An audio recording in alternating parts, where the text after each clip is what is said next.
The political landscape in the United States has erupted once again, sending shockwaves through national debate and global discussions on immigration policy, law enforcement accountability, and executive power.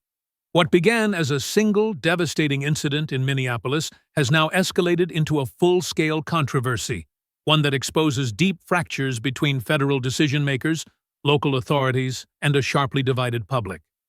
Tonight, we dive into the escalating turmoil surrounding the deployment of 3,000 federal immigration agents across the Twin Cities, an unprecedented surge that has triggered fierce responses, heated political reactions, and a growing sense of uncertainty. Supporters call it decisive. Critics call it inflammatory. But no matter which side you're on, one undeniable truth remains. The situation is spiraling into one of the most polarizing political conflicts of the year. The escalation follows the fatal shooting of Renee Good, a case already shrouded in controversy and conflicting narratives. According to federal officials, the officer involved believed his life was in imminent danger, an assertion defended repeatedly at the highest levels of the administration. But local Minneapolis leaders have pushed back hard, insisting she posed no threat, calling the shooting unjustified, and demanding broader local involvement in the federal investigation. These competing claims have ignited a firestorm, raising questions about transparency, justice, and the expanding reach of federal power. Against this tense backdrop, the new deployment of an additional 1,000 Customs and Border Protection agents, increasing the total to 3,000 officers, has only intensified emotions. For many residents, this isn't just a policy choice, it feels like an overwhelming show of force, and critics warn it may escalate tensions rather than calm them. One of the most alarming concerns comes from immigration experts themselves. Some warn that many of these agents are trained for border operations, not dense urban environments. Their presence in residential neighborhoods, conducting targeted operations, and door knocks raises questions about strategy, risk, and readiness. And while administrative warrants can be issued by immigration officers, they do not carry the same legal weight as judicial warrants, an issue that civil liberties advocates say could ignite even greater controversy. But the political spotlight intensified even further when the Homeland Security Secretary defended the shooting in strong, unambiguous terms, asserting that the officer's response was justified. Critics argue that such early certainty, long before the investigation has concluded, undermines credibility and fuels distrust in the process. Supporters argue that strong leadership requires strong statements. The tension doesn't stop there. A major policy shift now blocks lawmakers from making unannounced visits to immigration facilities, citing staffing challenges and operational disruptions. But opponents claim the change weakens oversight and accountability at a moment when public trust is already eroding. And then came the remarks comparing violent acts against law enforcement in Minneapolis with violence committed on January 6th, remarks instantly criticized as inconsistent, selective, and politically charged. The debate surrounding equal enforcement, political loyalty, and selective justice is now at full boil. This moment has become a test, not only of law enforcement protocols, but of political honesty, institutional trust, and the future direction of U.S. immigration strategy. The unfolding situation in Minneapolis is no longer just a regional conflict.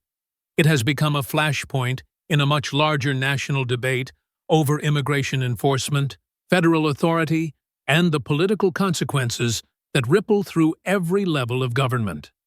As thousands of agents mobilize throughout the Twin Cities, questions about strategy and proportionality continue to intensify. And whether supporters admit it or not, the scale of this deployment carries powerful symbolic weight. In the world of political messaging, optics matter just as much as outcomes. The sight of heavily increased federal presence, 3,000 officers in total, creates an atmosphere charged with emotion. Fear for some, reassurance for others, and confusion for many caught in the middle. This is where the conflict becomes more than law enforcement. It becomes a narrative battleground shaping public perception, political identity, and global conversations about how the United States handles internal crises. It also places renewed attention on executive decision-making, a subject closely tied to trade policy, national security, and America's role in global commerce. When a government deploys forces at this scale domestically, the world pays attention. Every choice is scrutinized by analysts and foreign observers, who watch for signs of internal instability that might influence international negotiations, tariff strategy, or foreign investment behavior. At the same time, the dispute surrounding the shooting of Renee Good has evolved into a microcosm of a deeper national divide. Federal officials maintain that the officer acted out of fear for his life, reinforcing a lawful response narrative. Minneapolis leaders insist the opposite, that she posed no threat, and demand a role in the investigation. These competing statements are not merely disagreements, they reflect a broader clash over public trust, transparency, and government accountability. This clash escalated further when federal investigators decided to conduct the inquiry exclusively through the FBI and the U.S. Attorney's Office, leaving local investigative bodies on the sidelines. For critics, this decision raises concerns about whether the process will be seen as credible by the residents most affected. For supporters, it represents a necessary step to ensure neutrality in a high-tension environment. But no matter which side speaks louder, the credibility battle is already well underway. Adding more fuel to the fire, the new rule blocking unannounced visits to immigration facilities has drawn strong reactions. Officials argue that surprise inspections drain staffing resources and disrupt operations. But opponents counter that surprise visits are a fundamental tool of democratic oversight, especially in a system that handles vulnerable detainees and high-stakes decisions. And then there is the political communication challenge. When the Homeland Security Secretary defended the shooting with unmistakable confidence before the investigation concludes, critics said it undermined the integrity of the entire process. Supporters claim the Secretary is providing strength and clarity during a turbulent moment. But even this defense created new controversy after comparisons involving January 6th were raised, sparking accusations of inconsistent standards and politically motivated framing. In the age of digital politics, these statements carry enormous influence. They spread rapidly, fuel polarization, and define the tone of national discourse. They also feed into broader issues like trade tensions, tariff policies, and international diplomatic strategy, because global markets react strongly to signs of internal fragmentation. Political volatility inside the U.S. has real economic consequences beyond immigration. Is this federal escalation a step toward stability or a catalyst for deeper unrest? As tensions rise in Minneapolis, the political climate grows increasingly unstable, marked by distrust, heightened emotion, and clashing visions of federal power. The deployment of 3,000 immigration agents has triggered a wave of concern that extends far beyond local borders. Political strategists, economists, and global observers are now watching closely, calculating how this domestic conflict may influence broader issues like trade negotiations, tariff decisions, and America's long-term strategic posture on the world stage. When does enforcement become escalation?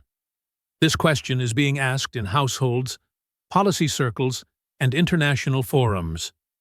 The presence of thousands of agents, many trained primarily for border operations rather than complex urban environments, has sparked debates about readiness, appropriateness, and proportionality. For some, this surge signals decisive leadership in a time of crisis. For others, it represents a heavy-handed display that risks deepening local resentment and widening the divide between communities and the federal government. And it is not just the number of officers that has drawn scrutiny. It is the strategy behind their mission. Targeted operations, including door knocks backed by administrative warrants, may be standard procedure in immigration enforcement, but they take on new gravity when conducted at this scale and in this politically charged atmosphere. Questions are being raised about the limits of administrative authority, especially since these warrants do not carry the same legal weight as judicial ones. Critics fear that such operations may increase tensions, while supporters argue that they are necessary tools of national security. Overlaying this enforcement strategy is a rapidly intensifying debate over government transparency. With the investigation into Renee Good's death now led solely by federal agencies, local leaders feel sidelined. They argue that without their involvement, public trust will continue to erode. The federal stance, however, appears focused on maintaining internal control, emphasizing that the investigation must be handled at the national level due to the complexities involved. Meanwhile, the new policy restricting unannounced visits to immigration facilities has opened yet another front in the political conflict. The official justification centers on logistics and staffing challenges. But for many lawmakers and oversight advocates, the policy raises alarms about reduced accountability during a moment when scrutiny is desperately needed. It is a dramatic shift, one that has the potential to reshape long-standing practices of congressional oversight. Then came the highly publicized comments about the shooting and the Secretary's unwavering defense of the officer involved. This assertive position, taken before the investigative process is complete, has drawn sharp criticism. Opponents argue that rushing to a conclusion compromises the credibility of the inquiry and fuels the perception of political bias. Supporters view the statement as a necessary reaffirmation of law enforcement authority. The controversy deepened when comparisons involving January 6th were introduced, drawing intense backlash and accusations of selective justice. This moment crystallized the national divide, bringing the conversation beyond Minneapolis and into the broader political arena, where debates about accountability, loyalty, and equal enforcement have been raging for years. Yet beyond the emotion and rhetoric, there is a quieter but powerful undercurrent: economic and geopolitical implications. Political instability, especially domestic conflict involving federal agencies, can affect investor confidence, influence trade negotiations, and complicate tariff decisions. International partners observe these internal struggles carefully, gauging America's political cohesion and the predictability of its policies. A nation embroiled in internal conflict is often seen as less decisive on the world stage, something competitors and allies alike will factor into their strategic calculations. All of this makes Minneapolis more than a city in crisis. It becomes a symbol, a reflection of the broader national debate over immigration enforcement, governmental power, and the country's political identity. How far will these enforcement measures go? And what will it cost politically, socially, and economically? As the situation intensifies, Minneapolis finds itself at the center of a national confrontation that blends law enforcement authority, political rhetoric, and public skepticism. What began as a federal operation has transformed into a test of America's institutional credibility, one that exposes fractures inside the government and challenges the relationship between federal agencies and the communities they are meant to serve. At the core is the widening credibility gap. The former acting IC director raised an uncomfortable but unavoidable point. Once leaders make conclusive statements before an investigation is complete, they risk undermining the very process they defend. His remark highlights a broader challenge, one that affects every federal agency involved. The public demands clarity, but clarity delivered too early can appear biased. And in moments charged with emotion, perception often outweighs procedure. This credibility issue plays directly into the political narrative shaping the crisis. The federal stance emphasizes law, order, and decisive action. Local leaders, meanwhile, emphasize restraint, de-escalation, and community trust. These two visions are not just different. They are colliding in real time, shaping how Americans interpret the deployment of thousands of agents across a major metropolitan area. The friction also reinforces a deeper national divide surrounding immigration enforcement. For years, political debates have narrowed into a binary argument: strict enforcement versus humanitarian protections. But the events unfolding in the Twin Cities reveal a more complex reality, one where federal operations can ripple outward into political messaging, electoral narratives, and even international perceptions of American governance. Back in Minneapolis, the debate over accountability continues to intensify. The decision to restrict unannounced visits to immigration facilities remains one of the most controversial changes, not because of its logistical explanation, but because of what it symbolizes. Oversight, especially in institutions with significant power over detainees, has long been seen as a safeguard against abuses. Critics argue that limiting this oversight risks eroding transparency. Supporters counter that operational efficiency and officer safety must take priority.